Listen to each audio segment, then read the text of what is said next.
E aí, tudo na paz? Nesse vídeo eu vou te mostrar como é que você pode ter uma compreensão maravilhosa, confiável, teológica, exatamente teológica, de uma das passagens mais conhecidas e mais lidas de toda a Bíblia, que é o Salmo 23.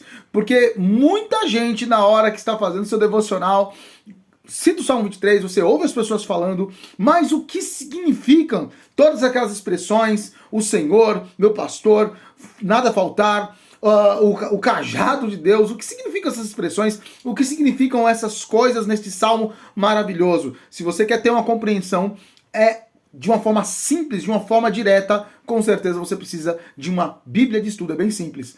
E eu vou fazer essa interpretação com uma Bíblia de estudo que eu vou te falar aqui no decorrer dessa aula. Então fica comigo até o final. E se você está chegando aqui agora, já se inscreva no canal. E todos vocês que já estão inscritos também, deixem o seu like. Deixe o seu like aqui para que esse trabalho, para que esse vídeo possa ser impulsionado e outras pessoas possam aprender teologia de qualidade, com responsabilidade comigo. Eu sou o Carlos Araújo, eu sou teólogo, filósofo e historiador. Eu sou especialista em teologia, em história e em filosofia, e eu estou convertendo esse conhecimento para o reino de Deus, para te ensinar, para abençoar pessoas, e por isso você precisa estar sempre acompanhando semanalmente os vídeos que eu estou fazendo aqui. Então, deixa tua curtida aqui, se inscreva no canal e manda esse vídeo para outras pessoas também. Meus irmãos, sem delongas, Salmo 23, vamos fazer o seguinte, vamos começar fazendo a leitura do Salmo 23, que tem 6 versículos, correto?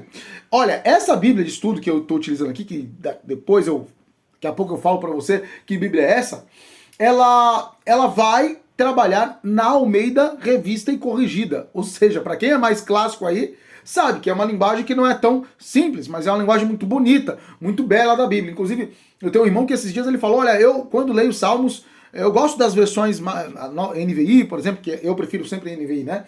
A NVI, a nova versão, na tradução da linguagem de hoje, ou até a nova versão transformadora.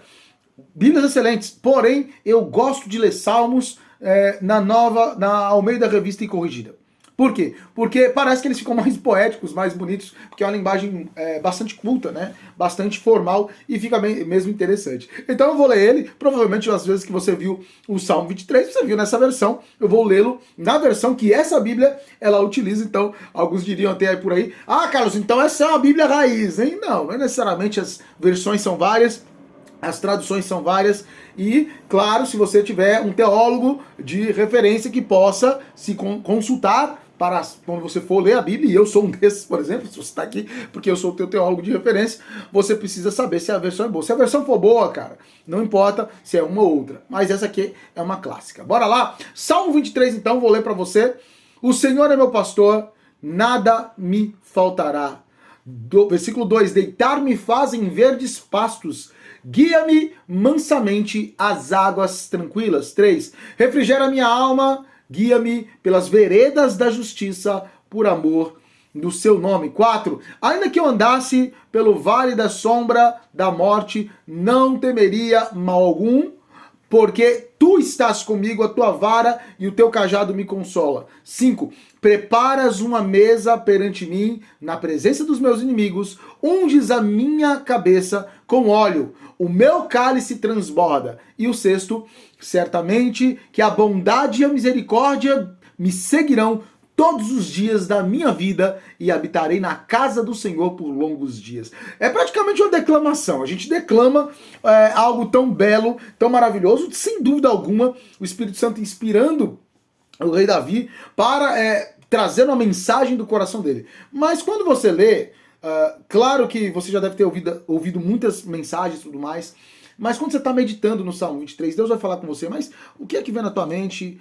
Quais são as palavras, as mensagens de Deus diretamente que chegam até você? Tem muitas coisas que fazem as pessoas esbarrarem. De repente a pessoa está lendo, é maravilhoso, e pum, esbarra ali, e a pessoa precisa fazer todo o reboliço. Vai na internet, que é o pior lugar quando você não tem uma referência para você pesquisar. A internet tem tudo, e esse é o problema. Tem tudo, inclusive muita porcaria, viu, gente? Alguém diz, não, mas a internet tem tudo, eu gosto da internet, porque a internet tem tudo, eu vou lá e eu fico sabidão. fica sabidão, às vezes com porcaria.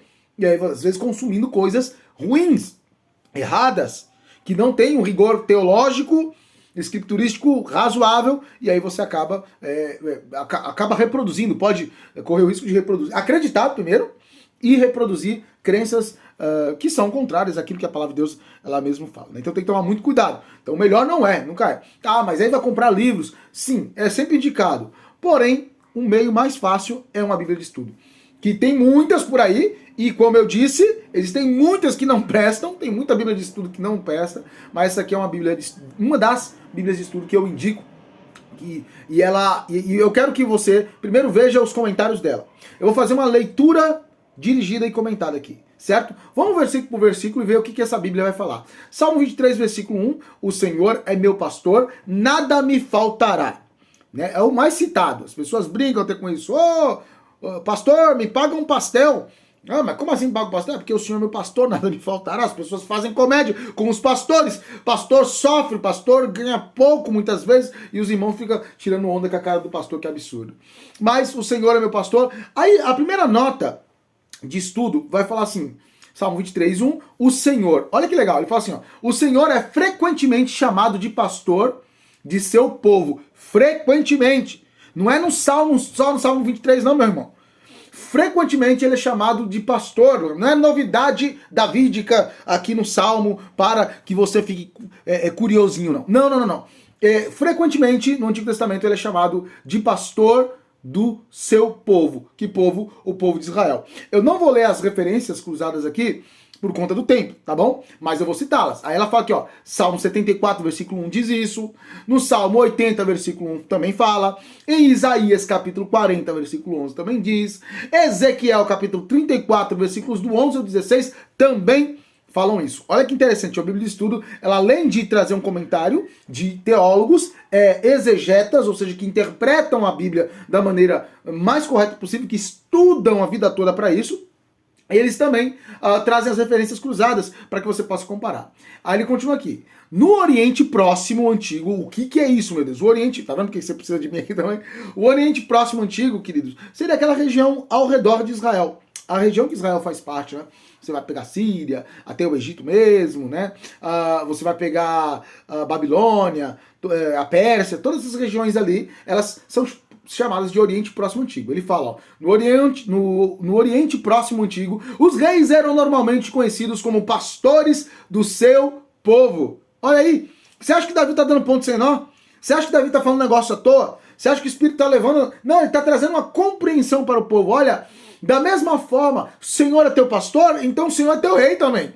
Porque o rei é o pastor do povo. Então, ó, no Oriente Próximo Antigo, os reis eram normalmente conhecidos como pastores do seu povo. Uma vez que Yahvé é o verdadeiro rei, o título pastor é muito apropriado. O rei verdadeiro da nossa vida, o rei verdadeiro da nossa existência, aquele que comanda todas as coisas, aquele que tem toda a autoridade sobre tudo, como o próprio Jesus disse, é o Senhor, nosso Deus. E Jesus também é apresentado no Novo Testamento como o rei que viria e veio. Então tem tudo a ver. Olha que interessante. Aí no versículo 2 e 3, ela vai fazer um comentário aos dois versículos. No versículo 2 e 3 dizem, deitar-me faz em verdes pastos, guia-me mansamente às águas tranquilas. Aí o 3 fala, refrigera a minha alma, guia-me pelas veredas da justiça por amor do seu nome. Então vamos lá, o comentário, a nota explicativa da Bíblia aqui é o seguinte, deitar-me faz é uma forma hebraica que sugere causalidade, mostrando que Deus é a causa do refrigério do salmista. Então, no hebraico, na língua original que esse salmo foi escrito, quando ele fala deitar-me faz, ele está falando que Deus me faz repousar.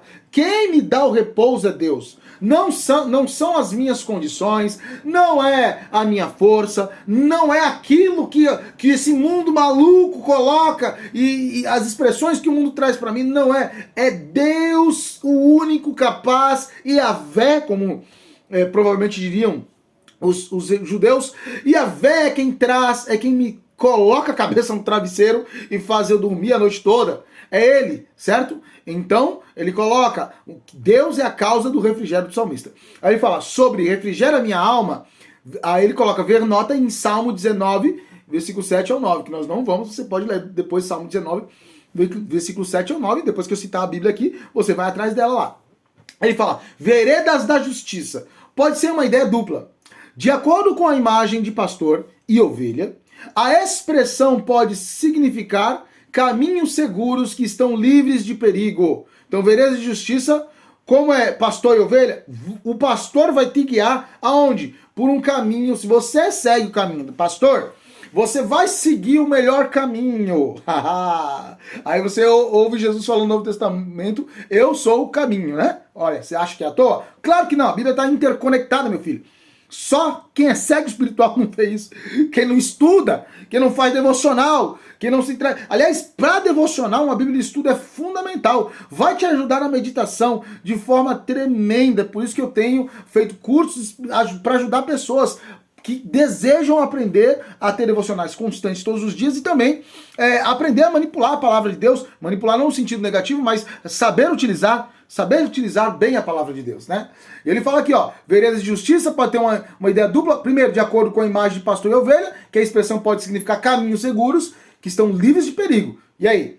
Quais são os caminhos? Você prefere andar por um caminho perigoso ou por um caminho sossegado, tranquilo, ou o melhor possível? Mesmo que seja um caminho perigoso, mas é o melhor lugar possível naquele caminho. Se você já andou quando chove, assim, está num lugar bem escorregadio, aí você vai pisando nos melhores lugares, não é? Então a gente procura, mesmo naquela situação difícil, eu quero pisar no lugar mais seguro possível.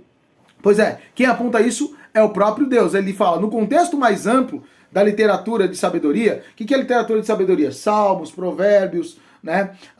Eclesiastes, cânticos. E ele fala aqui, ó, no contexto mais amplo da literatura de sabedoria, a expressão é uma referência a caminhos de retidão. Embora normalmente isso contrasta com um caminho de vida com outro que leve à morte. Então, mas se eu não sigo o caminho da vida, obviamente eu vou seguir o caminho da morte. Então a primeira ideia é provavelmente o sentido primário aqui. Então a primeira ideia que ele vai falar é: Deus vai te livrar dos caminhos perigosos. Deus vai te livrar, segunda nota aqui, dos caminhos escabrosos, dos caminhos complicados, dos caminhos difíceis, dos caminhos que não vale a pena. Versículo 4, ele fala assim: ainda que eu andasse pelo vale da sombra da morte, não temeria mal algum, porque tu estás comigo, a tua vara e o teu cajado me consolam. Eu particularmente, outro dia eu no meu grupo familiar, meu pequeno grupo que eu lidero, a maioria são adolescentes e jovens adultos. Eu pedi para cada um escolher o versículo do Salmo que mais falava com eles. Podia repetir, porque o grupo tinha umas 30 pessoas um dia. E eu, particularmente, é o 4, tá? Esse é o versículo. Ainda que eu andasse pelo Vale da Sombra. Eu acho que esse versículo ele faz muito sentido para situações difíceis que nós passamos na vida. Mas antes de continuar aqui, falar na nota explicativa da Bíblia aqui de estudo, me diz aí, se você tá gostando, tá interessante essa leitura dirigida, comentada, teológica, segura, uma Bíblia de estudo para você aprender a interpretar o Salmo 23 por uma Bíblia de estudo? Tá gostando? Então deixa o seu like aqui, já deixou? Se não deixou, deixa agora, não esquece. E se não está inscrito ainda, se inscreva. Então vamos lá, o versículo 4, ele vai falar o seguinte. É sempre muito curioso o versículo 4, ele fala assim, ó. Alguns afirmam que o termo hebraico tsamalvet está relacionado com a palavra Acádia.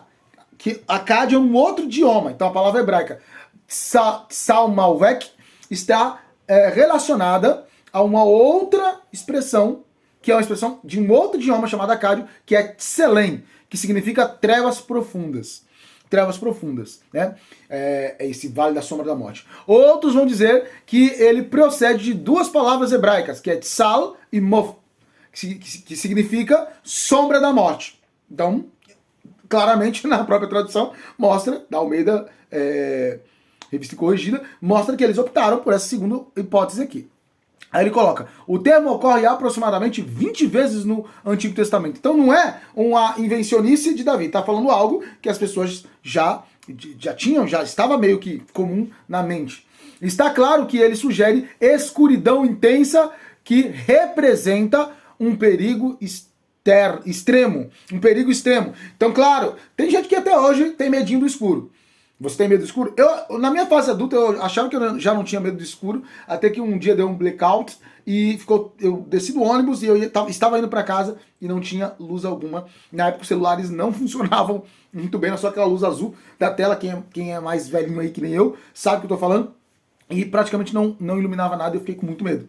E eu vi que eu ainda tinha medo do escuro. Não o medo de uma criança, mas o medo de um adulto, que a gente não sabe o que vai acontecer. Ou seja, a escuridão completa, ela representa um perigo. O mundo que vivemos é um mundo extremamente perigoso. Se você não tomar cuidado, a escuridão, ela te alcança, né? Então, a escuridão intensa representa um perigo extremo. Ele cita aqui, por exemplo, Jó, capítulo 10, versículo 21, vai trabalhar isso.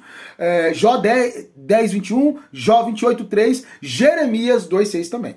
Aí ele fala, mais escuro se ajusta a este contexto específico, visto que é no vale mais escuro, ou seja, da sombra de morte, que o maior perigo, como um predador, espreita as ovelhas. Então provavelmente é na região mais escura, porque ali naquela região você não sabe o que pode ter. Pode ter um lobo terrível esperando a ovelhinha, não é? Vamos para os dois últimos versículos. O versículo 5 vai dizer, preparas uma mesa perante mim, na presença dos meus inimigos. Unges a minha cabeça com óleo e o meu cálice transborda. Também outro versículo interessante. Só já reparou quando vai chegando do meio para frente do salmo, a maioria das pessoas abandonam o salmo. As pessoas citam o versículo 1, 2, 3, acho que até o 4. O 5 e o 6 ficam meio que na rabeira do salmo. As pessoas deixam meio que para lá. Uma bobagem, né? Que olha o que a Roma fala. A imagem muda de pastor para amigo. Olha que interessante.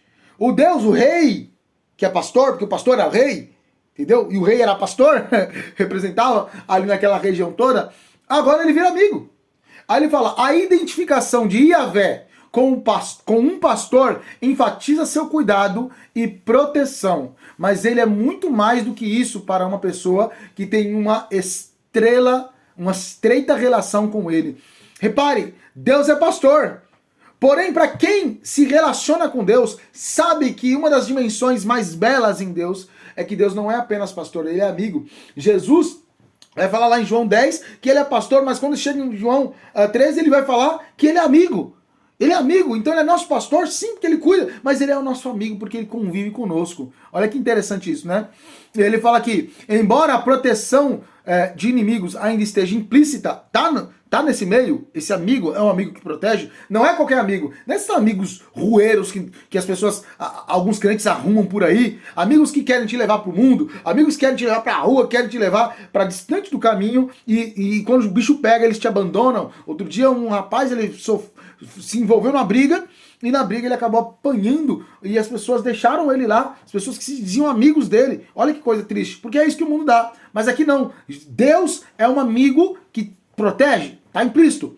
Porém, ela é intensificada, essa imagem do amigo, só um instante, com a imagem de um banquete, ou seja, uma mesa que é servido enquanto inimigos assistem. Na sociedade judaica, o óleo era um símbolo de alegria. Salmo 104, versículo 15, fala desse óleo de alegria. E também era usado na recepção de convidados. Salmo 45, versículo 7, Salmo 92, versículo 10 e Lucas 7,46. Ou seja, uma mesa para um amigo se fartar. Deus é o amigo que me alimenta, Deus é o amigo que me sustenta, Deus é um amigo que me enche da alegria e da vida nele. Deus é este Senhor, Deus é este pastor que não é só me protege, mas também me recebe na presença dele com amizade, como se eu fosse um convidado íntimo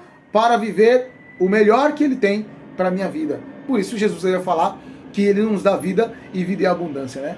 E finalmente, o versículo 6, que vai dizer o seguinte: certamente que a bondade e a misericórdia me seguirão todos os dias da minha vida. Eita, coisa boa que todo mundo quer, né?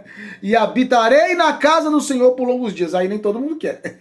Nem todo mundo quer. Todo mundo quer que a bondade e a alegria siga, né? Mas às vezes esse negócio de ser seguido, de seguir a Deus, ser seguido por Deus, beleza. Mas seguir a Deus nem sempre as pessoas querem. Olha que coisa, né? E ele vai falar aqui no versículo 6, na nota, o verbo seguirão é normalmente usado para agressores. Mas aqui é a bondade e a misericórdia de Yahvé que estão personificadas como aqueles... O que é personificados? É como se virassem pessoas. Porque a gente sabe, bondade misericórdia, essas coisas não tem perna para me seguir. Mas é como se virassem pessoas, boas companheiras. Imagina ter o bem como seu companheiro. Imagina ter misericórdia. Aliás, são elas, pelas misericórdias do Senhor, são as causas. Elas são a causa de não ser consumido, de nós não sermos consumidos, né? Todos os dias, como diz Jeremias. Então, assim, a bondade e a misericórdia de Yahvé estão personificados, viraram como se fossem pessoas, metaforicamente falando, como aqueles que perseguem o salmista por toda a sua vida. Gente, por toda a vida. Que coisa! Ser perseguido por bondade, ser perseguido por misericórdia de Deus, sempre, constantemente. Tem gente que vive só o mal, só enxerga o mal na vida dela. É crente, mas só enxerga o lado ruim das coisas. É crente, mas só enxerga o peso, não consegue enxergar a misericórdia. Isso é completamente antibíblico. Isso é completamente antibíblico. Você pode estar vivendo o vale da sombra da morte, mas está te seguindo a bondade e a misericórdia. Só Deus pode fazer isso, a gente não tem condições. Ele fala, por longos dias representa a expressão hebraica pela extensão de dias. Então, viverei na casa de Deus por longos dias, enquanto eu viver. Enquanto eu viver. Aliás, eu acho que tem tradução que fala assim, né? Enquanto eu viver. Isso equivale ao paralelo todos os dias da minha vida. Embora alguns traduzam isso como para sempre, ela não é usada desse modo em nenhum outro lugar, mas sempre se refere à vida terrena de alguém. É porque aí pode ter um perigo, alguém pode falar, para sempre, isso quer dizer que a pessoa vai ser salva só porque foi abençoada por Deus, eu já estou salvo. E isso é um erro que, inclusive, brasileiro tem muito. Brasileiro acha que vai para o céu, gente. Acha que vai para o céu sem crer, né? Tem um monte de gente que não crê em Deus de verdade, só sabe que Deus existe, mas não acredita a ponto de crer nele como Salvador e Senhor, e acha que vai para o céu. Isso é uma outra história, né? Isso a gente fala disso outro dia. Por longos dias representa a expressão hebraica pela extensão dos dias, isso equivale a todos os dias da minha vida. Embora alguns traduzam como para sempre, não é usado em nenhum outro lugar, mas sempre se refere à vida terrena de alguém, né? Lá no Salmo 91, versículo 16 fala isso, Provérbios capítulo 3, versículo 2 e 16 fala isso. Aí ele fala, habitarei, do hebraico yashaf, é semelhante à palavra para voltar, que é do hebraico shuv. Então, dessa forma verbal, ela difere apenas das vogais. É possível que o pedido seja para voltar ao santuário de Yahvé durante toda a vida, embora a posição não favoreça a ideia de habitar. Então não é morar lá, é voltar para lá. Eu não moro dentro da igreja, mas eu volto à igreja. Eu não moro na presença santíssima de Deus, mas Deus mora em mim e eu o tempo todo estou nesse mundo que quer me afastar dele, o tempo todo estou na presença dele, sendo igreja, sendo o templo de Deus sempre e podendo habitar em lugares espetaculares. Gente, demais, demais, demais. A Bíblia que eu utilizei foi a Bíblia de Estudo Roman.